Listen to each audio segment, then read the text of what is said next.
Where to begin? All right. I'm Matt.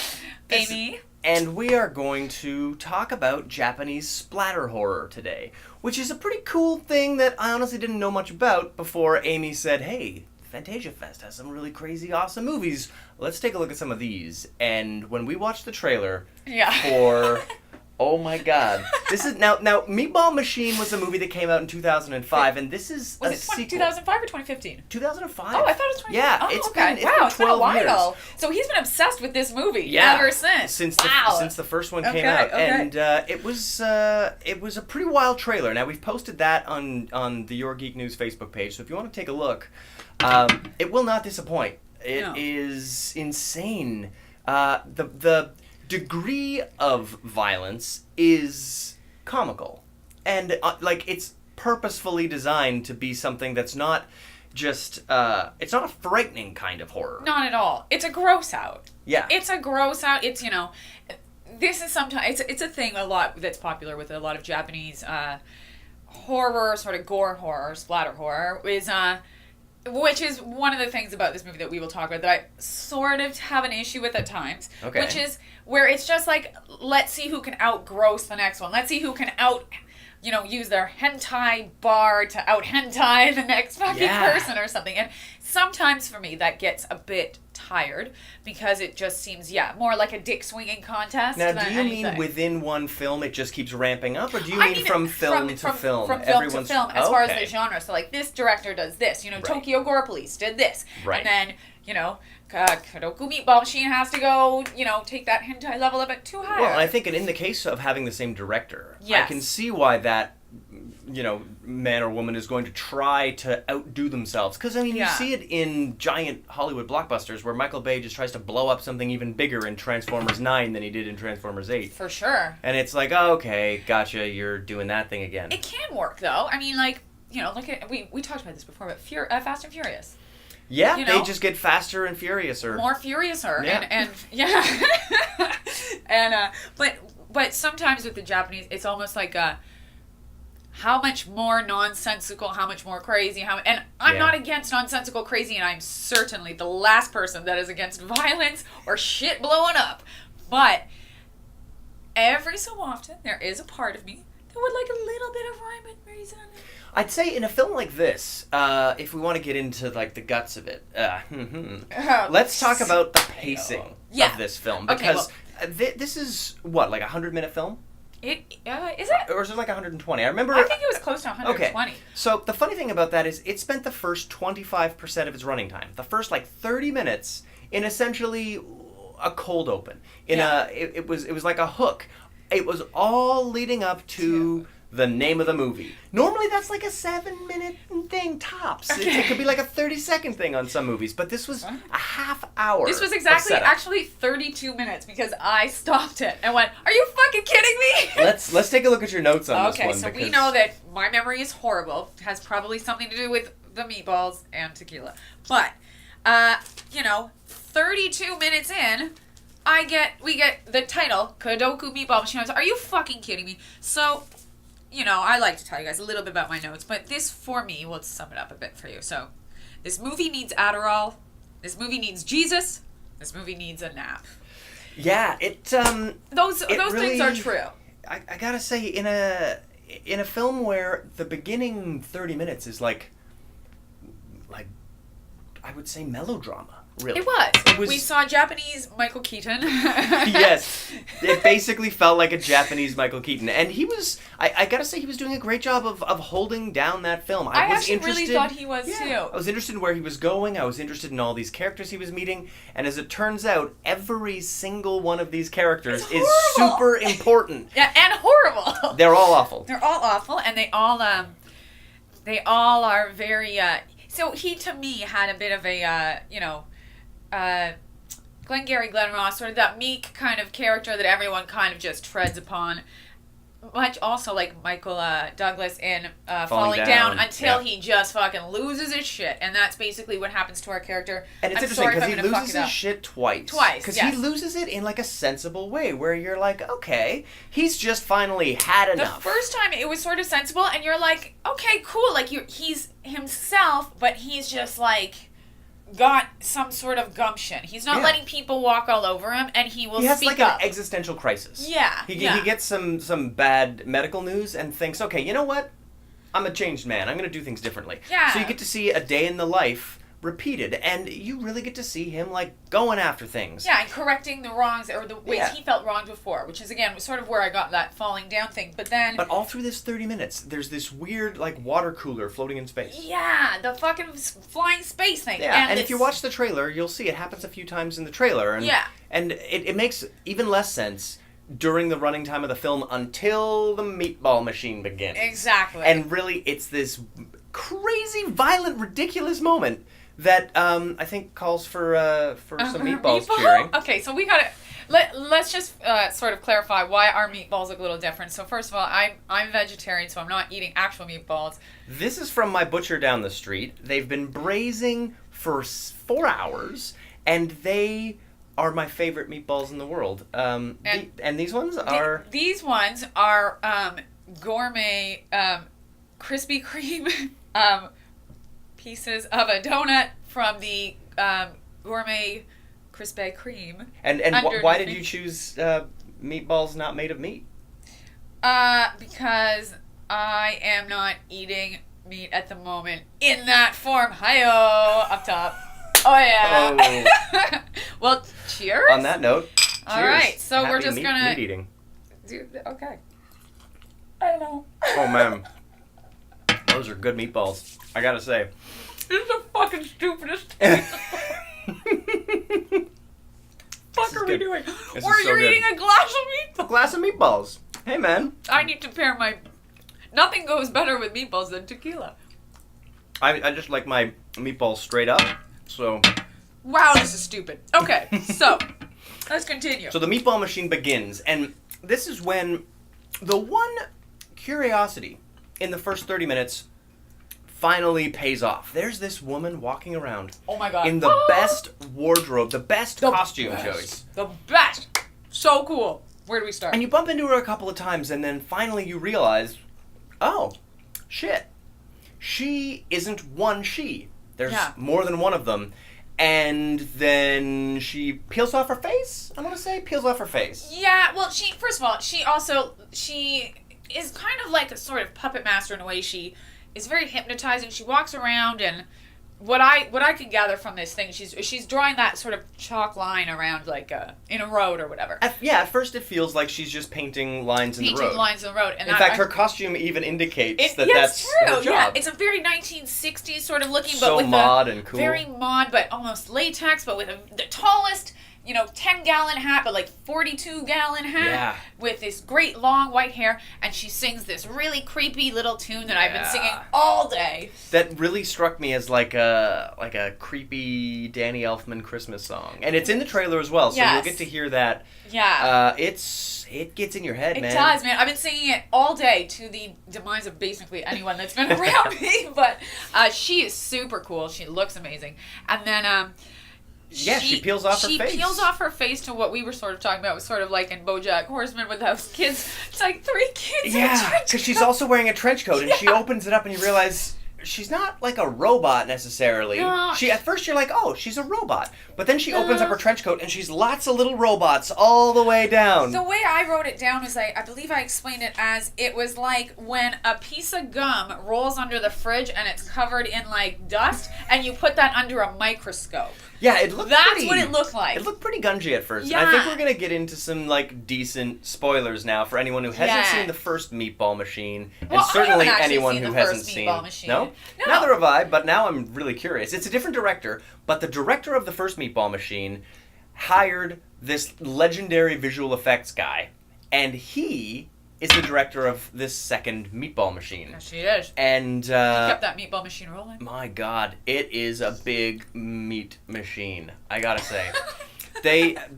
What happens next is all the little robots that this woman is actually are like flying. I want to say miniature. Like a swarm. It's like a swarm, but they're like. At first you think they're just robots or something, but they're miniature spaceships for even more miniature creatures. Yeah, it's like those Russian dolls that keep getting smaller and smaller. But this is when the fact that this is a visual effects guy, not just a CGI guy. This is a guy who does special effects. Yeah. The puppetry involved in the so cool. I the little aliens inside with their crazy arms and awesome mouths. The design in this film. It is super cool. I gotta say. Yeah. Yeah. The design in this film is gorgeous, ridiculous, and just so fun. It's really fucking ridiculous. Real talk, that is some ridiculous shit. I can't even look at your neat fucking glass of meatballs. It's Meatball so cup. stupid.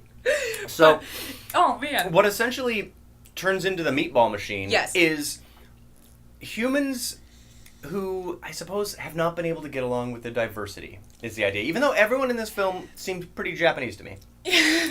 I mean, we're shooting this film in Toronto, one of the most diverse cities in the world, and so the idea that Japanese people aren't happy with diversity when everyone seems Japanese. So, back her up. We're shooting this film in Toronto? What film? No, we are shooting in Toronto. Okay, sorry. I thought you said we are shooting this film. I was like, yo, are we doing our own one? What? We're making one? No, we, well, I found it interesting that was kind of the moral at the beginning of I'm going to say when the film actually began. Yeah.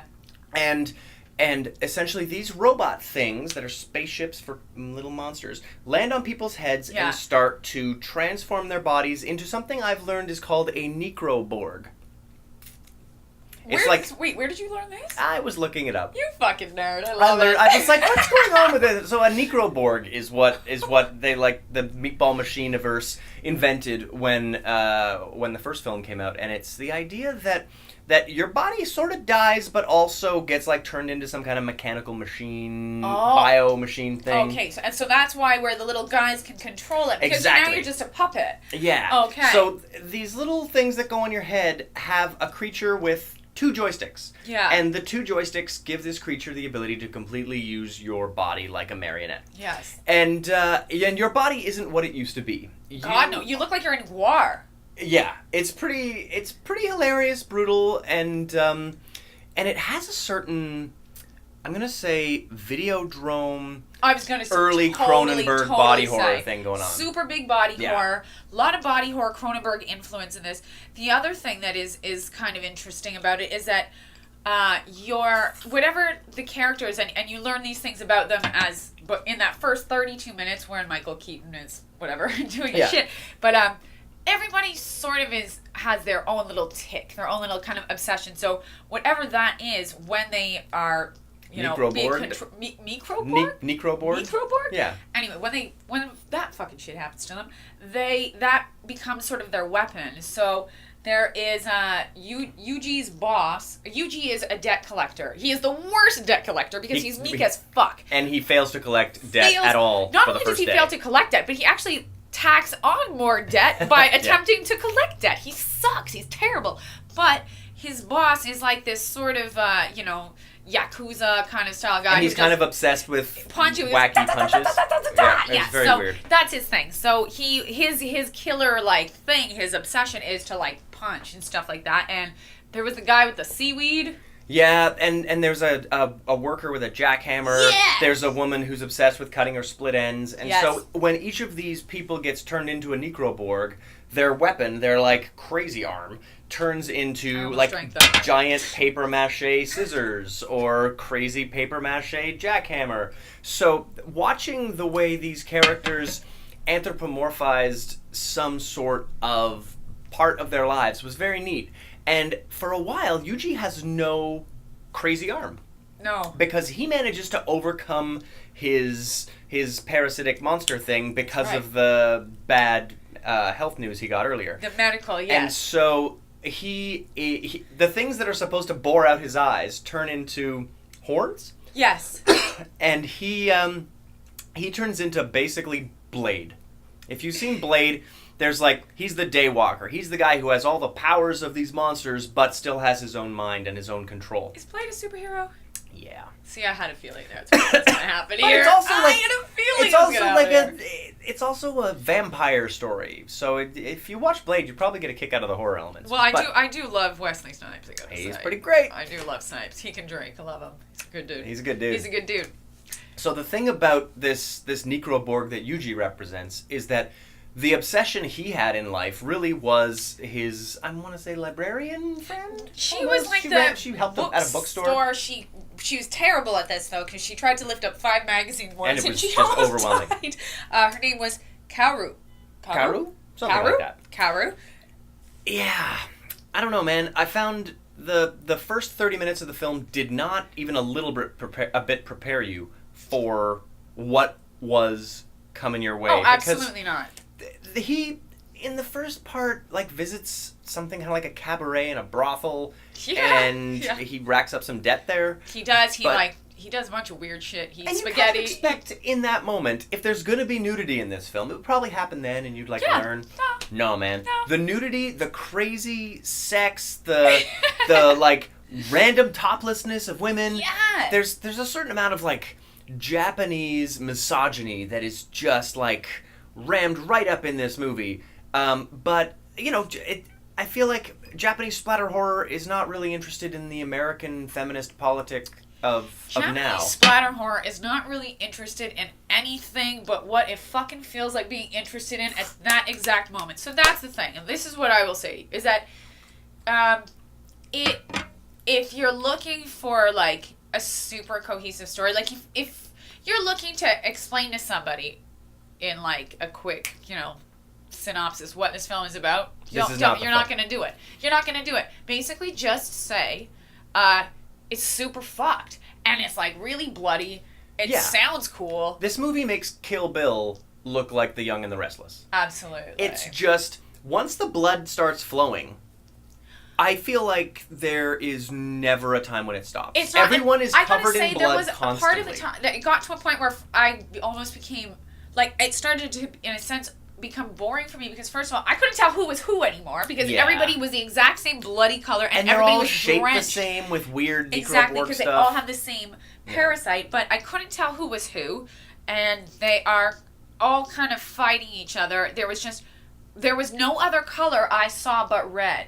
It gets very red, this for film. the end of, probably a good, I would say about an hour out of the hour and, 45 minutes? Yeah, I'd say a solid hour of this movie is just blood-soaked. And I'm not against that. I love some fucking violence. But when I don't know, if I can't tell who's doing what or what's happening, and now it's just like a bunch of red people wandering around, I'm like, is this some sort of installation? I'm out of here. And there was very little, from like a story and pacing perspective. There was none. There was very little dynamic range in the moment. Yeah. When something was happening to one character, almost exactly the same thing was happening to another character. Exactly. So when you cut in between it, it was a little bit interesting that the characters were enduring the same thing at the same time, but ultimately it was kind of unsatisfying because it felt like there was just no relief from the action of the scene or the emotion of the scene. Yeah, it was, because when you cut away, you're getting more of the same feeling. There was no pacing because there was no change. There was no, like, you have to give an audience a relief. You have to know. I'm not against having as much blood as possible, but you have to. I never thought I would say this. You have to do it tastefully. You need a palate cleanser in there somewhere. Everyone needs a palate cleanser. Now, when you get to the edge of your seat, there's nowhere else to go. Yeah. So once you get there, you need something in the film to make you get comfortable again, so that they can get you back out on the edge. Exactly. And the thing is at least like, I at least need to know if is that Yuji or is it Kaoru or is it what? Because I can't tell at this point. Yeah. Everyone looks the same, so I don't even know who's fighting who and for what reason. And so then all of a sudden it ends, and then I was like, oh well, I don't know what happened. Well, even though they did try to give each character a really representative totem, almost, whether it was the scissors. Yeah, but by the time they're all soaked in blood and covered in fucking everybody's goo, you can't tell. Everybody's just a bloody blob of something. And it doesn't help that all their eyes are covered because they're all the same. There are very few distinguishing features left. That's the thing. When you're covered in blood. They're all the same. I mean, the only difference, and it was hard to see with him even sometimes, was Yuji. Sorry, guys, I keep looking down. I don't want to sound like a dick. We're trying our best not to fuck up the names or anything. Yeah, because really, you don't really pay a whole lot of attention to the names when there's just blood being thrown around everywhere. Yeah, and they don't actually have them in the credits yeah. Or they don't really have. Well, it's written in a language obviously we can't read so clearly. So the thing about this film that I found the most surprising, I think, was probably the ending. Yeah. So this is when we get into super spoiler territory. Yeah. By the end, the funny thing that is domed off the town, essentially, I'm going to say some kind of meatball comes out of it. By the way, guys, I just want to say, while I was watching this, I was sitting there the whole time. I sent Matt a text at one point. I was watching it. I was sending him going, I'm 40 minutes in. I wasn't even a single fucking meatball yet. What the hell is going on? And I was going, I think I'm going to give up on this thing. And he was like, no, can't give up. I was like, okay. Yep, can't review a movie you don't finish watching. This is true, but I was tired because, again... It's exhausting. It's exhausting watching this movie. And it's exhausting especially because, like we were saying, there's no change-up. So it became exhausting. I just want to see a goddamn meatball. I haven't seen a meatball. It's just... and again, I don't have a problem. It's just blood. It's just like, can't tell who's doing what. I don't know, ever so often somebody, like, that kid got killed, which is kind of cool. Yeah, like that part. Because that kid was a bit of a shit. He was a fucking piece of shit. That kid sucked. Yeah, so anyways, die. Yeah, he should have died. But by the end, you get to the, I want to say, analogy. Yeah, that the meatball is. It's super weird that by the end of this, there's actually like a moral code, or like where there's like a sort of a lesson. The idea is, I guess, that aliens have decided humans are really good at killing. And at the beginning of the film, there's this idea of how to create the best venom. And you create the best venom by putting a snake and a spider and a frog, and you put them all in the same basin, and they try to kill each other. And the one that wins is the one whose venom you use. That's right. And so, if you fast forward to the end of the film, that idea is distilled into the concept of if humans who are kind of just shitty all murder each other, you will create the best venom from that. And this water jug essentially fills up with human venom. The water jug thing is like the space guy, right? Yeah, the weird space tub that lands. So it's sort of like when they say, you get the calves or whatever when they're young, and you kill them and scare them because the adrenaline makes them... Right. It's the same... Somehow tastier. I don't know. Somehow. But the idea is that... Donuts. Yeah, I'm the one eating meat, I guess. And I'm eating donuts. Because at the end of this, it's basically a tirade against factory farming. Factory farming and sort of consumer consumption, in a sense. Yeah, because the meatball machine is creating a product for aliens to sell to each other by the 10,000... jugs. Yeah. And we just watched one jug get made. That was one jug. So that's the whole thing. We are the big ass fucking spoiler. This whole movie could just be called Big Ass Jug. And because the meatball machine creates this, I think it translated into English as stamina juice. Yes. I'm going to say Red Bull. Yeah. Basically alien Red Bull. Yeah. So the movie has this what was it? Charlie Sheen said tiger blood. Yes. It would be like his tiger blood. Yeah, like his tiger blood.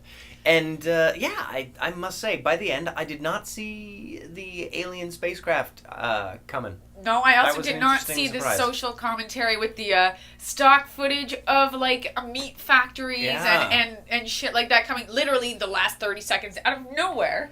Yeah. So it was wild, and I mean, it was a crazy ride, this film. I would say the pacing is really uneven. What pacing? Yeah, the pacing is obviously uneven on purpose. Sure. But really only from that first 30 minutes into the bloodbath is that pacing deliberate. I feel like everything after that it's just a fucking gong show. Not spectacular filmmaking. No, it's not. That's the thing that sucks. And the problem with that is that that's the majority of the film. Mm-hmm. But and it's also what you're signing up for. You're not signing up for You're not signing up for the first 30 minutes. I remember thinking that too. I'm watching the first 30 minutes and I'm going, when does the bloodbath begin? I didn't sign up for this fucking sad Michael Keaton bullshit. I don't like that. What's this sad cancer stuff and his fucking loan shark bullshit? And then I must say, it all paid off beautifully. But yeah, but then I kind of wanted to go back to Michael Keaton. Like I wanted to go back to his thing a little bit because it just needed a relief at some point. Yep. And maybe is that a sign that we're getting old? I don't know. I was thinking about that too. Is it? I think judging by the general reaction to this film, it's getting like a between 6 and 7 out of 10 from most people. And I think that is because it is delivering on what the trailer promises, but it's not delivering a beautiful, well-made film Definitely. of splatter horror, which Yeah. I can see that there's a beautiful Japanese splatter horror film that can be made. Oh for no, sure. there's lots. Lots of them dude. have been There's made. lots. Yeah. Like, So you've it's seen not Tokyo like- Gore Police. Tokyo Gore Police is sick. Same director. Dude, is it really the same Yeah, director? Get yeah, out. yeah. Oh my god. Okay, I So- love Tokyo Gore Police. It's amazing. And so I think, the deliberate choices that are made in this film are super fun, but they are exhausting. And I think that's the one thing that I would say is the takeaway from this. It was like I had to actually watch this. I think not only twice, maybe 3 times. Because the first time I had to do it, I was 40 minutes in. I had just gotten to the fucking title of "There's no meatballs." I'm fucking done. Tried to do it again, but again, it is quite tiring, and because it's not. It's add an extra layer for us, which is that it's not in our sort of native tongue. Yeah. So it's tricky. It's hard to keep track of names. It's hard to, especially in a movie like this, where the first 30 minutes you think you're supposed to keep track of like who's doing what, and then that's just a fucking total like ploy. Yeah, and which I like. I really did enjoy the ploy. I loved that. all the little characters that popped up in the first 30 Absolutely. minutes because the payoff for them was great. You know what? It was It's a tight script in that way. It was very tight. I loved the little characters. There was tons of characters. This is where I don't want to bring him back again, but fucking Valerian had all these characters. If they had half as much sort of pizzazz. Oh my god. Like- the male and female leads of Meatball, I enjoyed so much. So I much more. wanted them to survive, to do well. The male more than the female, because the male was really the one we follow for most of the film. And the character of Yuji is... He goes from being this sort of sad sack to being a guy that you can get behind to being essentially a superhero. Yeah. So, but in like a very Gore sort of way, guys. Yeah. Like, yeah. But the thing about it was that I didn't really... I mean, I was hoping there'd be a happy ending. And You hope? But did you really think there was gonna be? I figured no. I figured no. And they do give you like a weird, I want to say esoteric happy ending with like faces in the sky, and I don't know. That was weird. Yeah. But they wanted you to feel like not all was lost. Not all was lost, but All was lost. Clearly. but also, what just happened? Yeah. The whole film. What just happened? Yeah. Someone says, okay, so how does it end? You're like, I don't know. It's pretty hard to describe the ending of this film, but I think we've done about as close as anyone's going to get. I feel like we have. So, okay, at the end of the day, here's the thing. Do we recommend this movie? I would say if you watch that trailer and you're like, dude, this looks cool, you are going to enjoy this film because it gives you everything it's promising. It is not Citizen Kane. No. But damn, the script is tight. The characters are neat. The misogyny is real. Yeah, I mean, yeah. I do feel, though, like I really wanted more of our girl, of our big top. Yeah. Our big top, like, weird puppeteer. Yeah. I would have liked more of her. Yeah, as soon as she turned into a bunch of mini spaceships for me, like she was just gone. And the first 30 minutes, she was this really neat character, and then super neat. And the synopsis that I read of this film that sold me on it to watch this, to request the screener, I really liked that. I was like, this is so cool. And I looked at her and I was like, this is so dope. And then I do feel like, she kind of got killed off way too early. Yeah, and I mean, not even so much killed off as revealed to be something else and that's then the thing. gone. Yeah, and gone. So that was disappointing. Do we know if she was in the first one? I don't know. I must say, watching this makes me want to check out the first one. It does, but I do feel also that this is a standalone. I will say, yeah, you do not need to see the other one. I don't think at so. all. I didn't understand what happened in this one, but I don't think I'd understand it any more than if I had seen the first one. That is not a function of You'll still not fucking sequelitis. understand what the fuck is happening on here. So yeah, and I mean, I feel like I understood this film, but there's not much else to get out of it than what you did, I suppose. Yeah, I mean, it's That's maybe it. not that I didn't. It's not that I didn't understand it. I just wasn't always sure of like, why are we doing this? Yeah, if you have to ask why then in you're this not film, watching the right. Yeah, you're not quite in the right mindset. Exactly. So, by that token, basically, if you have sat down for this ride, just buckle up. Buckle up. Stay there. Sit down. don't think about it. Don't think about it. Just enjoy it. Just watch it and sing the little fucking song that'll get in your head. It's a good song. It's a very good song. All right, so there you go. I think it's worth watching if you like the trailer, because the trailer is an honest representation of what you're going to get. Yeah, if you want to see some blood and you want to see some meatballs and you want to not fucking know what happened, up top. Up top.